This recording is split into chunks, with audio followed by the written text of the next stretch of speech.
Hello everyone. जैसा कि अब मैंने अपनी पिछली वीडियो में बताया था, यूपीएससी ने अपना 2026 का कैलेंडर जारी कर दिया है, जिसमें सीएससी की प्रीलिम्स मेंस की डेट दे दी गई है। तो आप लोगों ने भी तैयारी स्टार्ट कर दी होगी और मैंने भी कर ली है। तो मेरे दिन की शुरुआत होती है सबसे पहले न्यूज़पेपर से। तो आप लोगों ने देखा होगा कि जो हमारे नए सीजीआई बने हैं उसी को लेकर न्यूज़ आई थी। और जब भी आप द हिंदू का कोई भी आर्टिकल पढ़ते हैं तो उसमें सबसे मेन ये होता है कि आप उसे स्टैटिक से जोड़ के पढ़ें। जैसे सीजीआई टॉपिक था हमारा, तो ये तो आपको पढ़ना ही है कि कौन नए सीजीआई बने हैं। इसके अलावा उसे स्टैटिक से जोड़ के जब आप पढ़ेंगे तो आप एम लक्ष्मीकांत खोलें और उसके बारे में डिटेल से पढ़ें। जैसे सुप्रीम कोर्ट वाला जो चैप्टर है उसको अच्छे से पढ़ लें। इसके अलावा एक और टॉपिक दिया था रिपेयर वाला, एक बहुत अच्छा आर्टिकल आया था, मैंने वो भी पढ़ा। तो इसके अलावा मैं बता दूं कि मैं स्टेट पीसीएस का भी मेरा मेंस है, तो इसके लिए मुझे हिंदी पढ़नी थी, जो हिंदी व्याकरण होती है, क्योंकि जो स्टेट के पीसीएस होते हैं उसमें हिंदी व्याकरण जो होता है वो एक कंपलसरी सब्जेक्ट होता है। तो इसलिए मैं साथ में उसे भी लेके चल रही थी। इसके अलावा फिर नाश्ता करके मैंने स्टार्ट करी थी अपनी ज्योग्राफ़ी। तो ज्योग्राफ़ी में मैंने आपको बताया था 11th की एनसीईआरटी, तो उसका मैं सेकंड चैप्टर पढ़ रही थी।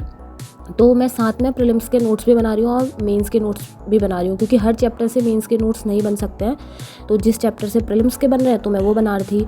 और मैं ज्योग्राफी में अधिकतर चीज़ें हम मैपिंग करके ही पढ़ते हैं, और मुझे लगता है कि आपको भी मैपिंग करके पढ़नी चाहिए, क्योंकि उससे पढ़ना ईजी होता है। और इसमें आप प्रीवियस ईयर पेपर देखेंगे कि क्वेश्चन कैसे पूछता है।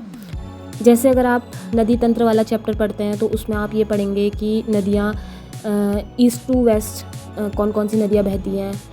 तो ये सारी चीज़ें आपको प्रीवियस ईयर क्वेश्चन से ही पता लगती हैं। इसीलिए बोलते हैं पीवाईक्यू देखें, क्योंकि वही आपको बताता है कि आपको पढ़ने का तरीका आपका क्या होना चाहिए। क्योंकि सिलेबस सेम होता है, स्टेट पीसीएस में भी वही होता है, लेकिन स्टेट पीसीएस में डायरेक्ट क्वेश्चन पूछे जाते हैं कि इस नदी की सहायक नदी कौन सी है। तो उसमें थोड़ा एडवांस पढ़ना पड़ता है हमें। तो पीवाईक्यू हमें ये बताते हैं। साथ में आपको ज्योग्राफी के मेंस के भी पीवाईक्यू देख के चलना है। तो इसी हिसाब से अगर आप अपनी तैयारी करेंगे तो एक सही ट्रैक में तैयारी होगी। तो फिर 4 से 5 घंटा मेरा पूरा ज्योग्राफी में चले गया था, क्योंकि मैं फिर कोई सब्जेक्ट पकड़ती हूँ तो अच्छे से पढ़ती हूँ। मेरे को ऐसा नहीं होता कि मुझे 3, 4, 5 सब्जेक्ट एक दिन में पढ़ने हैं। नहीं, मुझे ऐसा नहीं होता। मुझे ऐसा होता है मैं 3 सब्जेक्ट पढ़ूँ और उसे अच्छे से तसल्ली से पढूँ।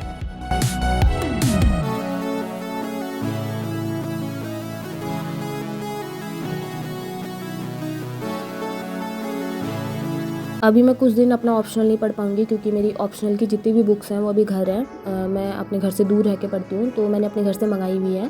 जब वो आ जाएंगी तो ऑप्शनल भी पढ़ना स्टार्ट करूँगी। और आपको भी यही सजेस्ट करूँगी कि ऑप्शनल साथ लेके चले, ताकि वो 3 से 4 महीने में आपका कंप्लीट हो जाए, क्योंकि प्रीलिम्स और मेंस के बीच में ज़्यादा इन्होंने गैप दिया नहीं है। तो एटलीस्ट आंसर राइटिंग ना भी हो तो हमारा सिलेबस कंप्लीट हो गया, हमने हर एक टॉपिक छुआ हो।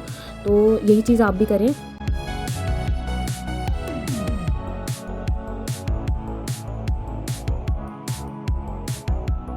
फिर उसके बाद मैं पॉलिटी पढ़ने लगी थी। तो पॉलिटी मैंने, वैसे तो हमने कई बार पढ़ा होता है, क्योंकि हमें स्टेट पीसेस देते हैं, तो ऐसा नहीं है कि वहाँ पढ़ना नहीं पड़ता है। लेकिन मैं फिर से स्टार्ट कर रही हूँ अच्छे से। तो मैंने एनसीईआरटी पढ़ी। 11th की एनसीईआरटी बहुत ही इंपॉर्टेंट है। उसमें इतनी अच्छी अच्छी चीज़ें लिखी हैं जो हमें एम लक्ष्मीकांत में नहीं मिलती हैं।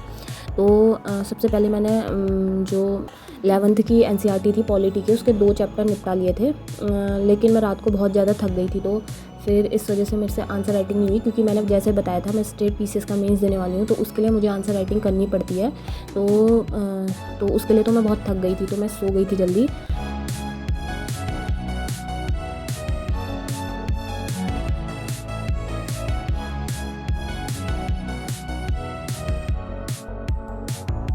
फिर मैंने अगले सुबह उठ के मेंस की आंसर राइटिंग करी। फिर द हिंदू पढ़ा, क्योंकि जो मेरा पिछले दिन का बचा रहता है मैं सुबह उठ के पहले वो कंप्लीट करती हूँ, क्योंकि फिर मेरा छूटता ही जाता है। अगर मैं ये सोचूं कि नहीं, मैंने जैसा कल फॉलो किया था वैसे ही आज फॉलो करूँ, तो वैसा नहीं होता है।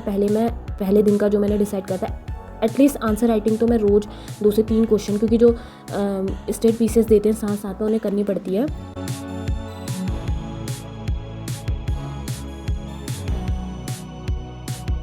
तो यहीं पे मैं अपना व्लॉग ख़त्म करती हूँ। और अगर कोई ऐसा है जो मुझे कुछ सजेस्ट करना चाहता है तो वो कमेंट पे मुझे बता सकता है। और प्लीज़ मेरे चैनल को लाइक करें, सब्सक्राइब करें। और अब मिलते हैं अगले वीडियो में कुछ नए टिप्स के साथ।